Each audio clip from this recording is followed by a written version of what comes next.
Welcome. The Welcome. workplace provides a wealth of opportunities and possibilities through which anyone can make a difference every day. It only takes one person to make a difference in the workplace to create a positive ripple effect at the workplace, in business, and in the community. Positive ripple effects can create lasting change. Ultimately, the success of the organization depends on how employees interact, and positive interaction depends on everyone acting in a professional and affirmative manner. Today's training is simply a reminder of why professional behavior is so important.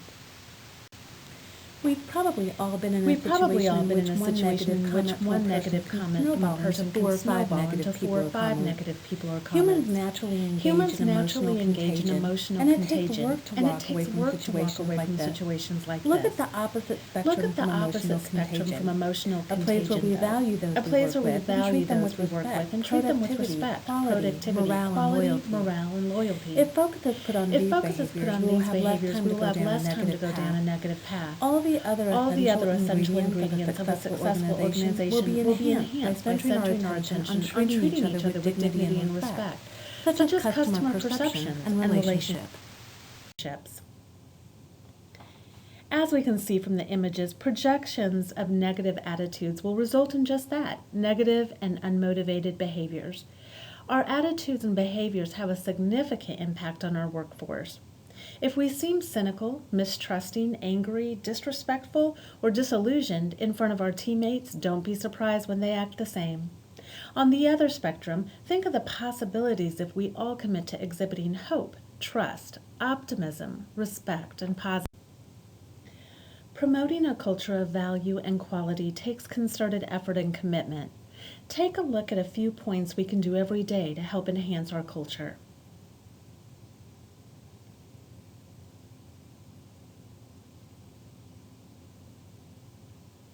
When an organization's employees align their workplace values, people begin to understand one another. Everyone does the right things for the right reasons, and this common purpose and understanding helps people build great working relationships. Value alignment helps the organization as a whole to achieve its core mission. When values are out of alignment, people work towards different goals with different intentions and with different outcomes. This can damage work relationships, productivity, job satisfaction, and creative potential. Another aspect of positive and professional workplace behavior is fair treatment. One of the most important and necessary ways in which we can make a progressive difference is by acting justly in the workplace. That is the fairness with which we treat employees, make decisions, set policies and procedures, and interact and communicate with each other. The workplace presents daily opportunities to act with justice on behalf of our coworkers and management. But justice also goes beyond fairness. As you review these examples of fair treatment, remember it's just not the right thing to do, it's the law. Fair and just treatment is about having solid ethics. Ethical conduct is the basis of long-term success for any organization. All employees should act ethically in their interactions with clients, coworkers, and the company. Ethical conduct on the job involves knowing what is right and wrong in the workplace and consistently doing what is right. It means understanding and following the company's code of ethics in all work-related interactions. If you would like to learn more about OnePath's code of ethics, please refer to our employee handbook, which is found on the ADP site. In today's rapidly changing business climate, with all its competitive pressures, it's often difficult to tell what's right or wrong. Many ethical problems fall into a gray area where what is right or wrong is not always obvious. Doing what is ethically right is often confused with what is easiest, quickest, or cheapest. Many notable corporate role models in recent years have crossed the line for personal profit or because of misguided notions of organizational loyalty. A firm understanding of ethical conduct on the job provides everyone in the organization with the same moral compass to follow in times of uncertainty, crisis, and competition. Behaving ethically on the job starts with maintaining a high standard of personal integrity in all of your professional interactions. It's important to appreciate the degree of influence we have over others. For example, our need to be aware of the ripple effect of a solid work ethic. Work ethics pertain to a person's attitudes, feelings, and beliefs about work. The state of a person's work ethic determines how that person relates to occupational responsibilities, such as goal setting, hardworking accountability, task completion, reliability, cooperation, communication, honesty, effort, timeliness, determination, leadership, stewardship, and dedication. Your attitude determines your attitude. It's a phrase commonly used to lift perspective and encourage productivity. A new study reveals that integrity and attitude are two of the most important deciding factors. The CEO of Express Employment Professional puts it this way: even the best education is no substitute for a good attitude. Of course, education is important, but while employers can teach their employees new skills, it's much more difficult to teach things like integrity, work ethic, or attitude. Employers want people who can get the job done, of course, but they also want to effectively work alongside their employees on a daily basis with good work ethics. Behaving ethically also means complying with laws, regulations, and accepted standards of behavior that govern the industry. An ethical professional protects a company's confidential information such as trade secrets, customer databases, and other proprietary information, which if released might give competitors an edge against the organization. Employees and management must also protect client confidentiality. In the course of a relationship, the company often learns many sensitive details about a customer's business. This data must be protected just as we protect our own company's confidential information. Behaving ethically also means avoiding conflicts of interest. For example, using insider information for personal gain or taking inducements from suppliers to favor their products and services. Consistently making ethical choices on the job is difficult. It requires you to balance many, often competing interests.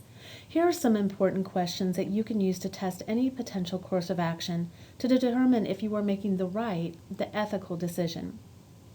Does what I propose to do comply with the company's policies and procedures? Would this course of action violate any laws or regulations? Do I need to discuss this problem with my boss and get his or her approval?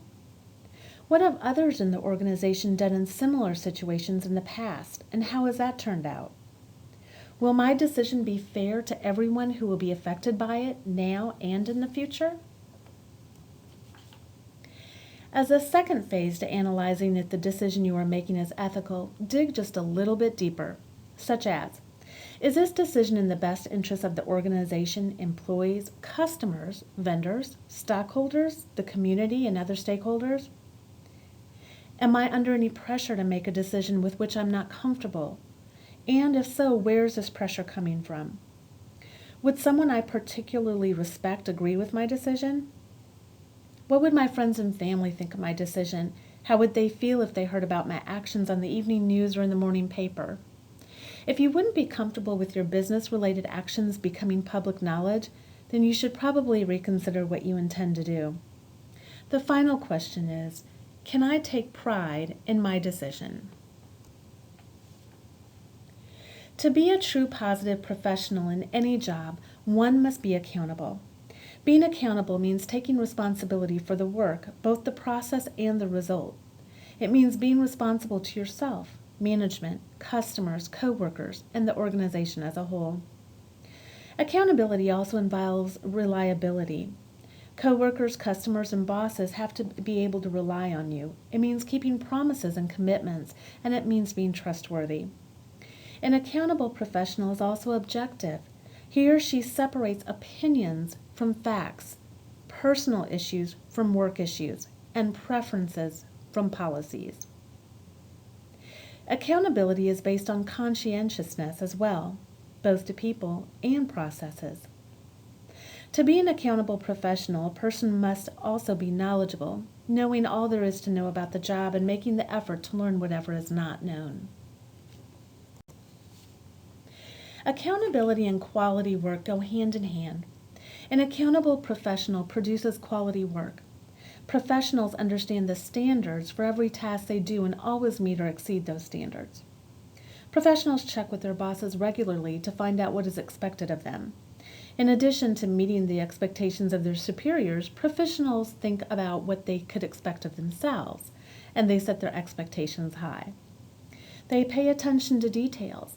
They understand that the total quality depends on meeting standards for every feature of a job. Professionals also know that quality depends on successfully identifying and solving problems that stand in the way of a positive result. Communication is arguably one of the most important business skills, no matter what your industry. Communication is something we do reflexively, like breathing. It might seem easy, but communicating effectively actually takes quite a bit of finesse. Choosing the right words, listening with our minds instead of just our ears, and getting our message across are skills that we all need to work on. At home and in social settings, miscommunication can lead to arguments. In the workplace, the repercussions can be far more serious. Poor productivity, unmotivated employees, even lawsuits can result from communication breakdowns at the office. Using effective communication with coworkers will help you understand each other better, get things done quicker, and leave work feeling more satisfied and valued. A few other items to remember when thinking about positive communication is professionals keep people up to date on their progress. They ask specifically for what they want or need. They don't expect others to read their minds, and they are always courteous about their requests. They don't lay blame or make excuses. They take responsibility for their actions. They make the effort to put themselves in another person's shoes. Unfortunately, rude and uncivil behavior is becoming more common both in and outside of the workplace. There may be various reasons for this kind of behavior in the workplace. One, work pressures, for example, may cause some people to act aggressively or defensively. A heavy workload, competition for promotions, and interpersonal conflicts arising out of work-related situations can all flame hostilities and explode in rude and uncivil behavior. Or personal stress, such as financial problems or trying to balance work and family, can spill over into the workplace and cause employees to act in ways that they wouldn't normally act. Or as workplaces become more diverse, people from different backgrounds and cultures are brought together, sometimes for the very first time. Prejudices, retaliation, or bullying, even gossip may surface as a result. One downfall that can trip up even the best of employees from being professionals is workplace gossip. It seems so harmless, the little chit-chat at the water cooler about so-and-so, the debate over someone's relationship with someone else, the speculation about so-and-so. But is it chit-chat or is it gossip? How can you tell the difference? And who cares? There's a very big difference, and it is an important one, because gossip run amok can be dangerous and destructive in the workplace. So how does one tell the difference between idle chatter or gossip? While idle chit-chat and other light conversation can be value neutral, gossip is often negative, inflammatory, and embarrassing to the person being spoken of. Here's a test. Consider the impact of what's being said. Does it cast negative aspirations? Does it create rifts? Does it exult in the misfortune of others? Does it have a negative emotional charge? Does it serve to perpetuate conflict or negativity or put an end to the conflict? Is it hurtful or damaging? Is it something you would say in front of that person? Gossip damages workplaces by lessening employee productivity because employees take time away from their work. It can also lower staff morale, diminish trust in other employees, and create a division. Gossip at its worst can be malicious and result in lawsuits for defamation, invasion of privacy, retaliation, bullying, harassment, and malicious interference with employability. Additionally, both the employer and employees who gossip can be held liable for damages. Let's say you're not a gossiper. You simply listen to your coworkers so as not to be rude. You've been taught to be a team player, right? But here's the thing that most people don't realize. As a listener, you are a co-narrator to the gossip. In other words, the act of active listening actually supports and promotes gossiping. The more you listen, the more you encourage it. If you don't listen, the gossip has nowhere to go. Listed are some ways we can stop our participation in office gossip.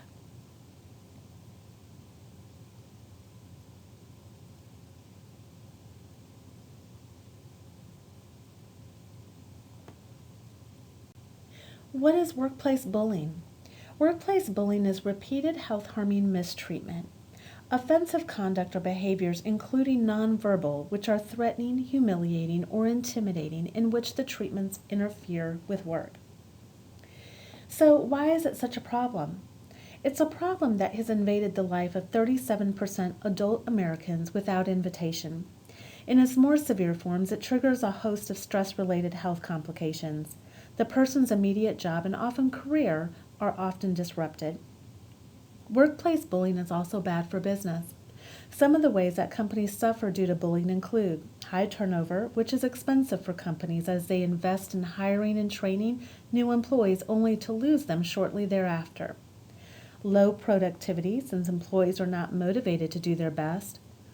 Lost innovation, since the bully is more interested in attacking his or her victim than advancing the company, and the victims become less likely to generate or share new ideas.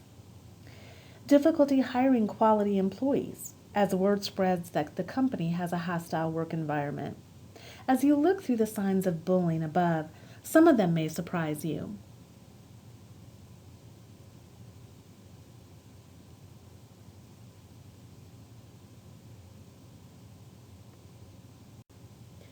One path commits to ensuring a bully-free and hostile-free work environment. Regardless of the reason, there is no reasoning for negative workplace behavior and cannot be tolerated. If you feel as though you have been treated unethically or unprofessionally, the first step is to always try and address it with the person you feel is treating you this way. Let the person know you expect to be treated with respect and dignity. If the employee continues to act in an unacceptable way, speak with your immediate manager or HR. Don't let the matter slide. If an employee ignores your warnings, then it's time to take the next step. So let's recap our role as models of professional behavior. As we said at the beginning of this session, creating a professional environment in our department begins with each one of us. Always treat employees with dignity and respect. Make clear that rude, unprofessional, and uncaring behavior cannot be tolerated, and that we expect employees to be respectful toward us and cooperative with one another. Take immediate action to deal with inappropriate, unethical, or unprofessional behavior. Encourage one another to develop a healthy work ethic, which includes treating others with dignity and respect, taking responsibility, and personal accountability, holding ourselves to the highest ethical level, and focusing exclusively on the job at hand and how to accomplish it in the most productive manner. Treating people fair and just is not only right, but it's the law. And demonstrate your loyalty to the organization and its mission. We should also never hold a grudge against an employee or play favorites. Never gossip about one employee with another employee. In fact, never gossip, period. Never engage in any kind of behavior that could be construed as harassment of an employee. And finally, we should project a positive professional attitude even in the difficult times. Face up to problems, take a proactive and positive approach to solving them, and encourage other employees to do the same. Be discreet and protect employee and company privacy and customer confidentiality. Be a can-do leader who welcomes challenges. Challenge yourself and others to maintain high standards and hold ourselves accountable. Thank you for your participation in today's training on positive and professional workplace behavior.